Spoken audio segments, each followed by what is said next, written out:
नमस्कार दोस्तों, मैं नितिन एक बार फिर से हाजिर हूँ आपके अपने YouTube चैनल नितिन टिटोलिया क्लासेस पर। तो फ्रेंड्स, आज हम पढ़ेंगे पास्ट परफेक्ट टेंस के बारे में। किसके बारे में पढ़ेंगे?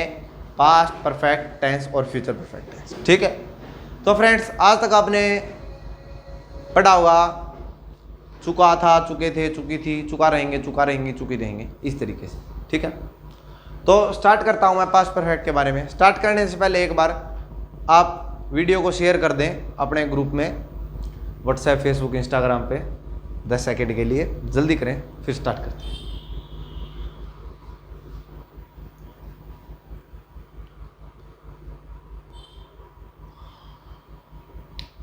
उम्मीद है आपने शेयर कर दिया होगा।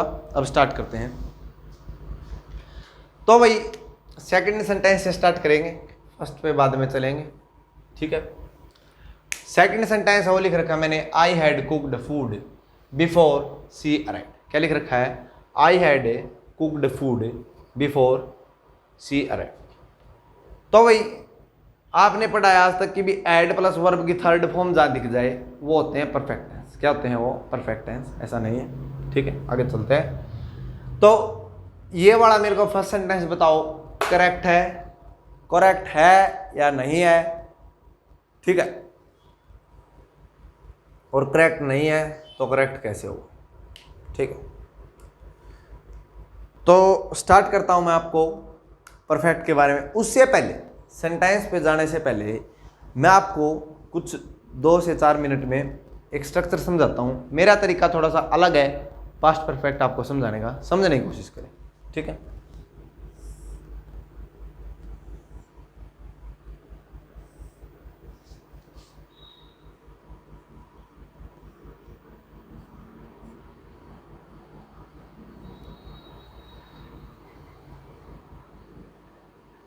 ठीक है।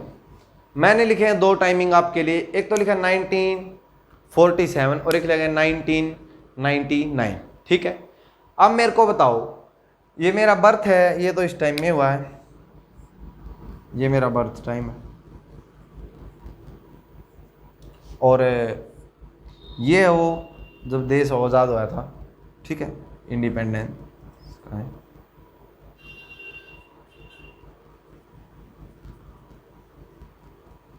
ही नहीं रहा, इंडिपेंडेंस डे। ठीक है। फर्स्ट टाइम 1947 जब देश हो क्या हुआ था, आज़ाद हुआ था। ठीक है। मैंने 2 टाइम आपके लिए लिखे। तो मेरे को बताओ इनमें से कौन सा काम है वो पहले हुआ है? मेरे को बताओ कौन सा काम है वो पहले हुआ है और कौन सा बाद में हुआ। ठीक है। तो आप देखेंगे कि ये तो 1947 लिख रखा है और ये 1999 लिख रखा है। तो जन्म पहले हुआ है या देश आज़ाद पहले हुआ? तो आप बोलेंगे सर जो देश है वो तो 1947 में आज़ाद हो गया था, आपका बर्थ तो बहुत बाद में हुआ और वो हुआ 1999। ठीक है। तो भाई जो काम पहले हुआ है, जो काम क्या हुआ है, पहले हो चुका है। अब मेरे को बताओ, क्या अपन 99 में जाके बात करने लग रहे हैं या 47 में जाके बात करने लगे? कौन से टाइम में बात करें अपन? 99 में बात कर रहे हैं या 47 में बात करें? तो आप बोलेंगे ना तो हम 99 में है और ना ही हम 47 में है, हम तो प्रेजेंट में है, और प्रेजेंट है 2020। क्या है? 2020। ठीक है। 2020 प्रेजेंट है। आज से अब मैं बात कर रहा हूं कि मेरा जन्म हुआ 1999 में। उससे पहले ही जो देश है वो आज़ाद हो चुका था। क्या बोला मैंने? कि जब मेरा जन्म हुआ उससे पहले ही देश क्या हो चुका था? आज़ाद हो चुका था। तो मेरे को बताओ, इस टाइम की बात की मैंने पहले और फिर इसकी बात की। ठीक है। पहले तो इस टाइम की बात की और फिर उसकी बात की। तो मेरे को बताओ कौन सा काम पहले हुआ? तो ये। और बाद में कौन सा हुआ? ये। तो जो काम पहले हुआ है, स्टार्टिंग में हुआ है, वो तो आएगा परफेक्ट में। किस में आएगा? परफेक्ट में। और जो काम बाद में हुआ है वो आएगा इंडेफिनिट में। किस में आएगा भाई? इंडेफिनिट।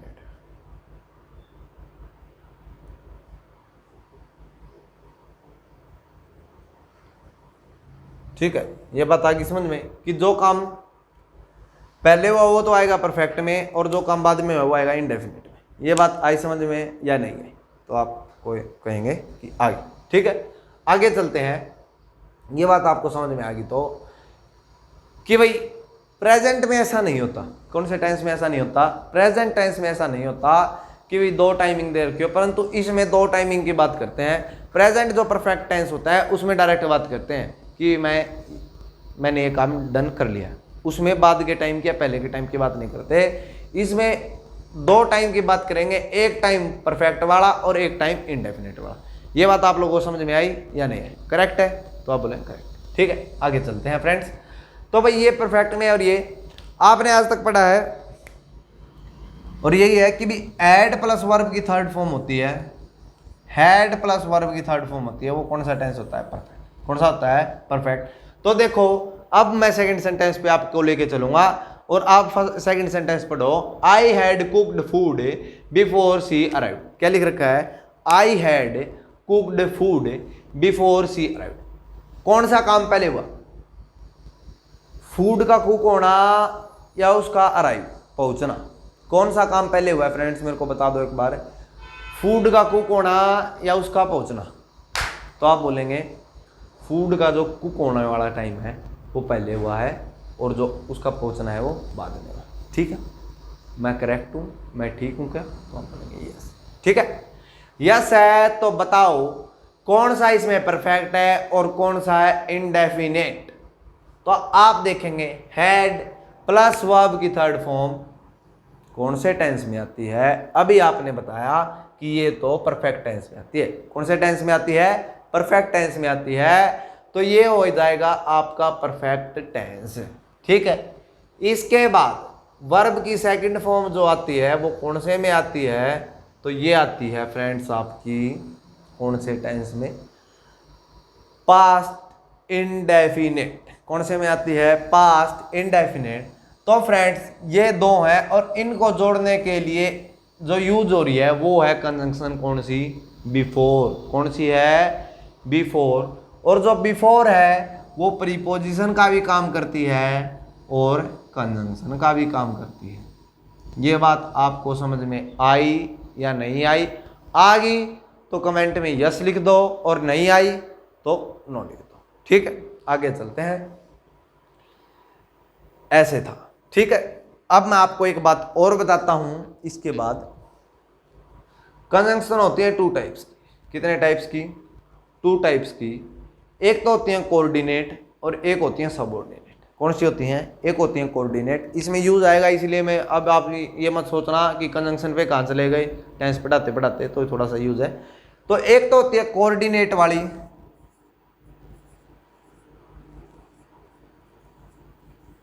कोऑर्डिनेट, और एक होती है subordinate.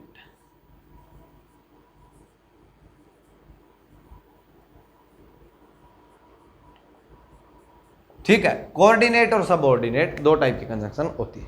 Correct. Coordinate conjunction, subordinate का मीनिंग क्या होता है? पहले तो मेरे को ये बता दो सबऑर्डिनेट का मीनिंग, यदि किसी को पता है, जिस स्टूडेंट को सबऑर्डिनेट का मीनिंग पता है वो कमेंट में लिख दे कि सबऑर्डिनेट का मीनिंग क्या है, फिर बात करते हैं।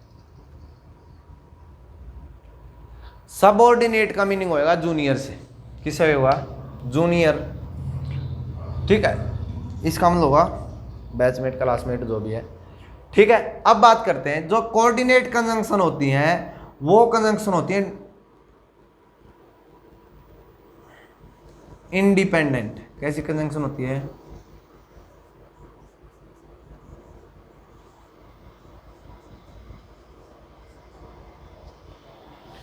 और जो सबऑर्डिनेट कंजंक्शन होती है ना, कौन सी कंजंक्शन होती है फ्रेंड्स? सबऑर्डिनेट। ये होती है डिपेंडेंट। कौन सी होती है?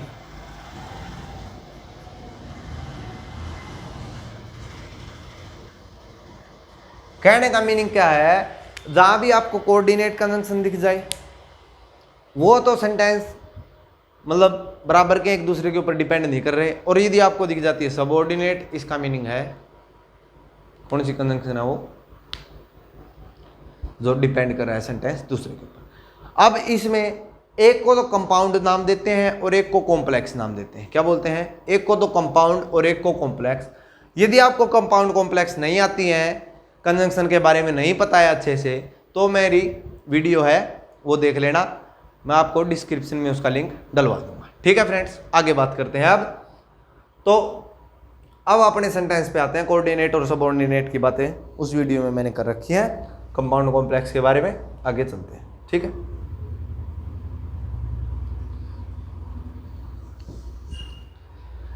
तो भाई ये तो है। और एक बात और बता देता हूं, कंजंक्शन जिस सेंटेंस में इसमें क्या हुआ, कंजंक्शन आ जाएगी, वो वाला सेंटेंस जो होगा वो क्या होगा, पास्ट इंडेफिनिट। कौन सा सेंटेंस होगा, पास्ट इंडेफिनिट।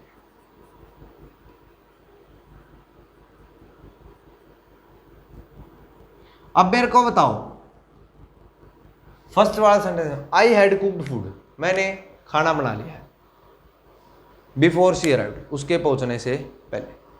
अब यदि यही सेंटेंस होता बिफोर शी अराइव्ड, ये क्या होता, सिर्फ इतना ही सेंटेंस होता, बिफोर शी अराइव्ड, उसके पहुंचने से पहले। तो आपको मैं सिर्फ ये लूँ उसके पहुंचने से पहले।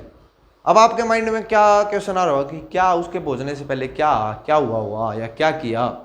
तो उसके पहुंचने से पहले मैंने खाना बना लिया, ठीक है, इसका मीनिंग है ये, ठीक है।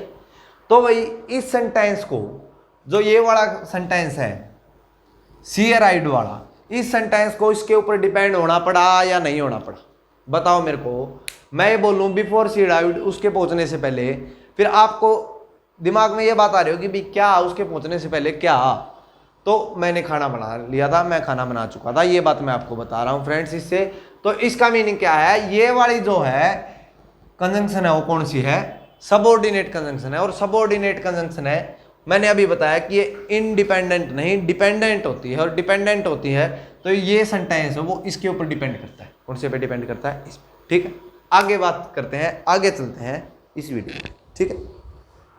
फर्स्ट वाला सेंटेंस हो चुका है, सेकंड वाला सेंटेंस पढ़ो और मेरे को बताओ। सेकंड वाला सेंटेंस मैंने लिख रखा है आई हैड डन इट। क्या लिख रखा है, आई हैड डन इट, ठीक। तो ये सेंटेंस करेक्ट है, इनकरेक्ट है, इनकरेक्ट है तो क्यों है, करेक्ट है तो भी क्यों है, ठीक है। तो भाई ऐड लगा रखा है और वर्ब की थर्ड फॉर्म लगा रखी है, तो सेंटेंस है करेक्ट। क्या है सेंटेंस, करेक्ट, ठीक है। ये ऐसा आप लोग सोच रहे हैं कि ये सेंटेंस करेक्ट है, परंतु ये सेंटेंस इनकरेक्ट है फ्रेंड्स। ऐसा है, सेंटेंस इनकरेक्ट है। क्यों है उसकी बात कर लेते हैं। मैंने अभी बताया था आपको एक ग्राफ के तरीके से कि भी, इसीलिए मैंने वो बनाया था क्योंकि उसका यूज था, ठीक है। ऐसे नहीं बताया मैंने आपको टाइम पास के लिए फ्रेंड्स, वो आपके यूज आ कि भी 2 टाइम मैंने यहाँ लिखे थे कि भी दोनों टाइम यूज होंगे पास्ट परफेक्ट। कितने टाइम यूज होंगे, 2। अभी मैंने फर्स्ट सेंटेंस में बताया, जो बताया आपको कि भी पास्ट परफेक्ट जो टेंस होगा इसमें 2 टाइम आएंगे, एक परफेक्ट वाला और एक इंडेफिनिट वाला। ये बात आपको आई समझ में या नहीं है, तो आप बोलेंगे ये बात हमारे को आ चुकी है। तो मेरे को बताओ इसमें एक ही टाइमिंग है, दूसरा टाइमिंग कहाँ है, तो आप बोलेंगे इसमें दूसरा टाइमिंग नहीं। इसमें दूसरा टाइमिंग नहीं है, इसलिए ग्रामेटिकल तो ये सेंटेंस ठीक है, ग्रामेटिकल इसमें कोई दिक्कत नहीं है। देखें I had done it, sentence correct है, हेड लगा हुआ है, वर्ब की थर्ड फॉर्म लगी है, सब्जेक्ट भी है, इसके दिक्कत नहीं है, सेंटेंस करेक्ट है ग्रामेटिकल देखते हो। परंतु जब सेंस के हिसाब से देखेंगे तो ये सेंटेंस इनकरेक्ट होता है, और इनकरेक्ट होने की वजह से इनकरेक्ट ही रह गए, ठीक है। यदि इसके पीछे मैं देन लगा देता हूं तो ये सेंटेंस ठीक हो जाता है। अब दिक्कत आती है कि देन कौन सा, देन 2 होते हैं क्या, आपने आज तक 2 देन पढ़े हैं, एक ही पढ़ा है, एक तो THAN वाला और एक THEN वाला। अब मेरे को बताओ इसमें कौन सा लगता है, टाइमिंग के लिए कौन सा लगता है और कंपैरिजन के लिए कौन सा लगता है। तो आप बोलेंगे ये वाला तो टाइमिंग के लिए और ये वाला कंपैरिजन के लिए क्या, या ये वाला टाइमिंग के लिए, ये वाला कंपैरिजन के लिए, ये वाला कंपैरिजन ये वाला टाइमिंग के लिए, कौन सा।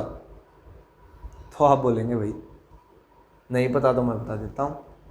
ये वाला जो लगता है HAN वाला, ये कंपैरिजन करना होता है जब लगता है, और ये वाला जो लगता है फ्रेंड्स ये लगता है टाइमिंग के लिए, टाइम को बताने के लिए इसका यूज किया जाता है। तो देन लगा देते हैं तो इसका मीनिंग इसके पीछे कुछ और भी है सेंटेंस में, टाइमिंग को एक और टाइमिंग को बता रहा है और एक और टाइमिंग को बता रहा है, तो ये सेंटेंस करेक्ट हो जाता है, अदरवाइज ये सेंटेंस करेक्ट है नहीं, ठीक है। ये बात आप लोगों को समझ में आई। तो नेक्स्ट सेंटेंस पे चलते हैं आप फ्रेंड्स। नेक्स्ट सेंटेंस लिख रखा है when he reached to station train had go. When he reached to station train had go, जब वह स्टेशन पहुंचा तो ट्रेन जा चुकी थी। क्या हो चुकी थी, ट्रेन जा चुकी थी। अब मेरे को बताओ भाई, पहले काम कौन सा हुआ, वह ट्रेन स्टेशन पहुंच गया या ट्रेन गई? तो भाई काम तो पहले ट्रेन का जाने वाला हुआ है। यदि उसका स्टेशन पहुंचने वाला होता तो ट्रेन जाती थोड़ी, वो उसमें बैठ जाता, पहले ही जाने थोड़ी देता। ठीक है, तो भाई इसका मीनिंग क्या है कि भी इसमें एक तो सेंटेंस है पास्ट इंडेफिनिट का और एक सेंटेंस है पास्ट परफेक्ट का। जो काम पहले हो गया वो तो आएगा पास्ट इंडेफिनिट में, क्या वो आएगा पास्ट परफेक्ट में। किस में आएगा? पास्ट परफेक्ट में। और जो बाद में हुआ है काम वो आएगा पास्ट इंडेफिनिट। किस में आएगा? एक बार मेरे साथ में बोल दो, जो काम पहले हो चुका है वो काम आएगा पास्ट परफेक्ट में, और जो काम बाद में हुआ है वो काम किस में आएगा? पास्ट इंडेफिनिट में आएगा। ठीक है, यही फॉर्मूला, यही लॉजिक फ्यूचर के ऊपर भी आप अप्लाई करेंगे। मैं आपको अप्लाई करके दिखाऊंगा। आगे चलते हैं। तो अब मेरे को बताओ इसमें कौन सा परफेक्ट और कौन सा सिंपल पास्ट। तो देखेंगे आप, ट्रेन हैड गॉन वाला परफेक्ट है और ये वाला तो है परफेक्ट और ये वाला है सिंपल पास्ट। कौन सा है? Simple past. दूसरी बात, अभी मैंने आपको बताया था कि कंजंक्शन, किसकी बात की थी मैंने? कंजंक्शन। कंजंक्शन है वो क्या है? व्हेन लगी हुई है। व्हेन आप जब देखेंगे तो सबऑर्डिनेट कंजंक्शन में आती है, कॉम्प्लेक्स में आती है। कॉम्प्लेक्स में आने की वजह से ये सेंटेंस पे ये डिपेंडेंट वाली कंजंक्शन है। कौन सी कंजंक्शन है? डिपेंडेंट वाली कंजंक्शन है। ही रीच टू स्टेशन, वह स्टेशन पहुंच चुका था। कब पहुंच चुका था? मैंने बोला कि वह स्टेशन पहुंच चुका था। तो अब आपके माइंड में क्वेश्चन होगा, व्हेन, कब? तो मैंने बताया ट्रेन हैड गॉन, जब ट्रेन जा चुकी थी, जब वह स्टेशन पहुंचा। तो इसका मीनिंग वो लेट हो गया। लेट हो गया तो ये काम उसने बाद में किया, बाद में किया तो ये सिंपल पास्ट है और ये क्या है? परफेक्ट है। ये दो इसकी पहचान है। नेक्स्ट पे चलते हैं। Patient had died before the doctor arrived. Patient हो क्या चुका है? डाई हो चुका है, मर चुका है डॉक्टर के पहुंचने से पहले। काम कौन सा हो गया? पहले डॉक्टर पहुंच गया। डॉक्टर पहुंच गया या पेशेंट मर गया? तो आप देखेंगे और बोलेंगे समझ के, तो बोलेंगे कि डॉक्टर है वो बाद में पहुंचा है और पेशेंट वो पहले ही मर चुका है। ठीक है, ऐसा इसमें हुआ है।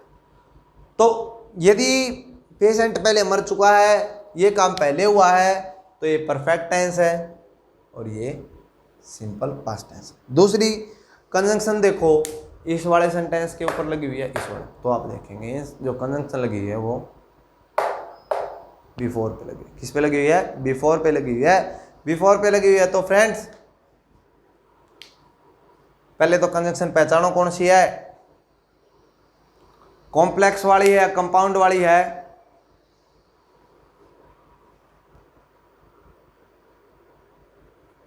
तो आप देखेंगे ये कॉम्प्लेक्स वाली है। किस वाली है? कॉम्प्लेक्स वाली है। नहीं आई पहचान में तो वीडियो दोबारा से देख ले, मैंने उसको बहुत आसान सी एक ट्रिक के साथ बता रखा है। एक बार देखते ही वीडियो आपको ट्रिक और डाउट क्लियर कंजंक्शन वाला हो जाएगा। ये कॉम्प्लेक्स वाली है, डिपेंडेंट कंजंक्शन है। डिपेंडेंट, डॉक्टर आए, डॉक्टर पहुंच गया। कहाँ पहुंच गया? कब पहुंच गया? डॉक्टर पहुंच तो गया और पेशेंट के मरने के बाद पहुंचा। ठीक, तो इसका मीनिंग क्या है? ये वाला तो पास्ट परफेक्ट है और ये वाला सिंपल पास्ट है। ये बात आई समझ में? अब मैं आपको ले चलता हूं फ्यूचर पे। किस पे ले चलता हूं? फ्यूचर पे। इसमें क्या होता है? फिलिंग द ब्लैंक्स दे देते हैं आपकी ग्रामर में और आपको बोल देते हैं कि फिल करो और उसमें दिक्कत आती है, इसलिए परफेक्ट ऐसे समझाया। ठीक है, फ्यूचर में भी ऐसा ही होता है। एक तो लिख दूं मैं 2025 और एक लिख दूं 2040।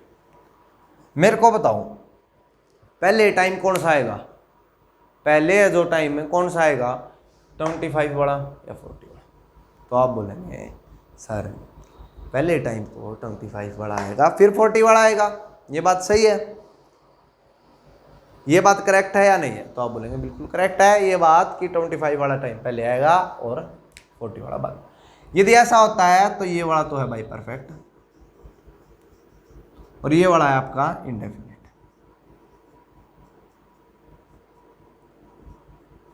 ठीक है, सेंटेंस देखो। अब फर्स्ट सेंटेंस की बात करवाऊंगा मैं आपसे, तभी मैंने इसीलिए नहीं बताया था क्योंकि मैंने ये एक फ्यूचर का लिख रखा। ठीक है, I will have reached home by the time you will reach home. क्या सेंटेंस लिख रखा है? I will have reached home by the time you will reach home. Sentence correct है या इनकरेक्ट है? पहले तो मेरे को बता दो ये बात, पहले तो कौन सी बात बता दो ये वाली कि सेंटेंस करेक्ट है या इनकरेक्ट।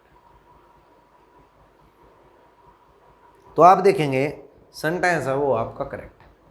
क्या है? करेक्ट है क्या या इनकरेक्ट है? तो सेंटेंस है फ्रेंड्स आपका इनकरेक्ट। ऐसा क्यों? अब बात करते हैं। आपने इसमें एक कंजंक्शन, पहले तो मेरे को ये बताओ इसमें कंजंक्शन है या नहीं है, और है तो वो कंजंक्शन क्या है?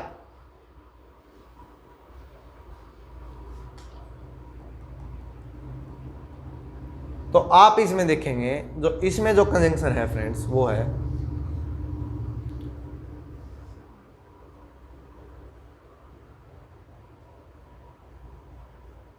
By the time. कंजंक्शन क्या है? By the time. By the time जब यूज करते हैं ये खुद ही फ्यूचर टेंस को बताने के लिए यूज करते हैं। किसके लिए यूज करते हैं? फ्यूचर के लिए। फ्यूचर के लिए इसको यूज करते हैं, ठीक है। फ्यूचर के लिए करते हैं, ये खुद ही फ्यूचर को बताती है। तो इसके बाद अपने को फ्रेंड्स विल की जरूरत नहीं है। किसकी जरूरत नहीं है? विल की। क्यों नहीं है विल की जरूरत है? ये बात आपको समझ में आ गई, क्योंकि ये खुद ही टाइम को बता रहा है, ठीक है। इसलिए इसमें विल की जरूरत नहीं है। I will have reached home by the time you reach home, ठीक है। इसका मीनिंग है जब तुम घर पहुंचोगे उससे पहले ही मैं घर पहुंच चुका हूँ, ठीक है। ऐसे देखें तो भाई दोनों में भी लाना चाहिए, क्योंकि दोनों फ्यूचर की बात है। परंतु ऐसा ही करते हैं कि भी इसमें आ गया तो इसमें विल नहीं आ गया, ये परफेक्ट है। नॉर्मल होता तो बिल्कुल लिख देते, अलग अलग सेंटेंस होते। तो कंजंक्शन भी वैसे इसी फ्यूचर को बता रही है, इसलिए ऐसा नहीं करें, ठीक है फ्रेंड्स। ये बात आप लोगों को समझ में आ गई होगी। नेक्स्ट जो मेरी वीडियो होगी, नेक्स्ट मेरा जो एपिसोड होगा उसके अंदर मैं आपके लिए फिलिंग द ब्लैंक्स लेके आऊँगा। क्या लेके आऊँगा? फिलिंग द ब्लैंक्स, जिसमें आपको बताना है कौन सा टेंस, कौन सी वर्ब है वो कहाँ पुट करनी है। और कंजंक्शन भी पूछूंगा कि भी कंजंक्शन है वो सबऑर्डिनेट है, ऑर्डिनेट है, कोऑर्डिनेट है, कौन सी। और वो आप कैसे बताएंगे मेरी लास्ट वीडियो देख लेना, ठीक है। उसमें मैंने बता रखा है कंजंक्शन के बारे में, ठीक है, अच्छे से। तो ये वीडियो, ये एपिसोड आज हम यहीं ख़त्म करते हैं। यदि आपको वीडियो पसंद आई तो वीडियो को लाइक करें, चैनल को सब्सक्राइब करें और वीडियो को शेयर ज़रूर करें। Thank you.